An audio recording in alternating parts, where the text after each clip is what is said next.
विपिन रघुवंशी सिंह की पत्नी है और आपके जो पति हैं लगातार सर्च ऑपरेशन में थे, राजा को तलाश रहे थे। बाद में राजा का शव मिला, ये पुष्टि हुई कि राजा की हत्या हुई थी और अब तो इस बात की भी पुष्टि हो चुकी है कि सोनम ने ही अपने पति की हत्या करवाई थी अपने बॉयफ्रेंड के साथ मिलकर।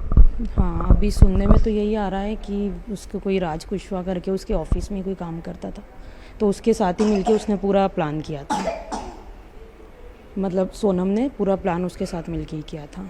और अभी मतलब जब तक वो नहीं बोल देती तब तक पूरा विश्वास भी नहीं कर सकते हैं। फिर भी कुछ अभी मतलब सिचुएशन ऐसी है कि अभी किसी भी चीज़ पे अब कैसे विश्वास करें। टिकट किसने बुक कराई थी? टिकट तो सोनम ने ही बुक करवाई थी और राजा भैया को भी 2 दिन पहले ही पता चला था कि मैं मेघालय जा रहा हूँ। जगह, समय, टिकट सब तय सोनम ने किया? हाँ, सारी चीज़ें सोनम ने करी थी। सब सोनम ने हाँ। किया। सोने की चेन भी बोली थी पहन कर आना? हाँ, वो तो राजा भैया ने अभी मैंने मतलब अभी 1-2 दिन पहले ही रिकॉर्डिंग में सुना मम्मी के फ़ोन में कि राजा भैया बोल रहे कि मम्मी सोनम ने कहा है कि सोने की चेन और अंगूठी पहन के आना।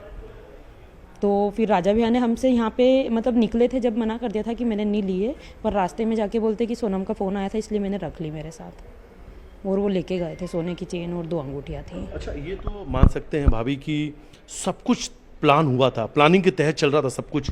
हाँ, है तो पूरी प्लानिंग, क्योंकि जब मतलब जिस रास्ते पे कोई नहीं रहता उधर दो रास्ते शायद हमने ऐसा सुना था। सोहरा से जहाँ उन्होंने होटल ली थी ना, वहाँ 2 रास्ते थे। एक ऐसा शॉर्टकट था तो वो उधर से ही गए थे, और उधर ऐसा बोल रहे थे कि उधर वो सुनसान जगह थी, और जो एक रास्ता था थोड़ा लंबा था वो ऐसी जगह थी वहाँ सब आते जाते हैं।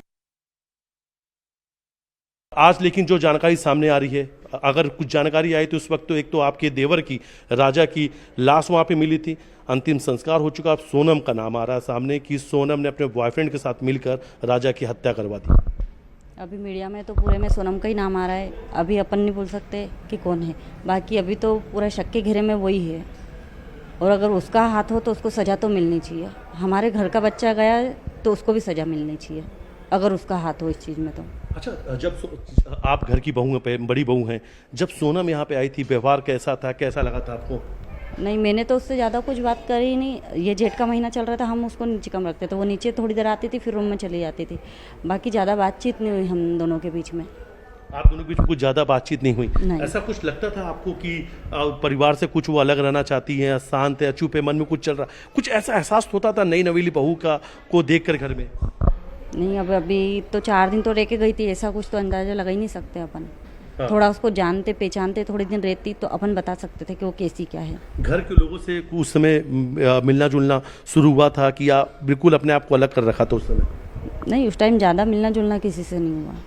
नहीं हुआ? नहीं, 4 दिन रह के गई थी, मतलब ज़्यादा मिलना जुलना, ज़्यादा बातचीत किसी से नहीं हुई थी उसकी। जब यहाँ से वो हनीमून पे जा रही थी तो कुछ आपसे बातचीत किया था, कुछ आपसे? वो उसके घर से हनीमून पे गई थी, यहाँ से नहीं गई थी। वो अपने घर से गई थी और राजा अपने घर से गया था। अच्छा, मतलब वो जो पंडित जी ने कहा था कि मुहूर्त अलग है, उसके पहले वो चली जाना, फिर अचानक से, हाँ, ये सब बातें जो सामने आई थी। अच्छा, वो अपने घर से वहाँ से आई थी, तो यहाँ से वो अपने एयरपोर्ट पहुँची अपने घर से? जेठ का महीना चल रहा था तो हम उसको लेके नहीं आए थे कि अमावस के बाद में लेके आएंगे, तो उनका प्लान पहले ही हो गया, पता नहीं क्या, तो वो वहाँ से चली गई थी एयरपोर्ट पे और राजा अपने घर से एयरपोर्ट पे गया था। अच्छा, शादी होने के बाद विदाई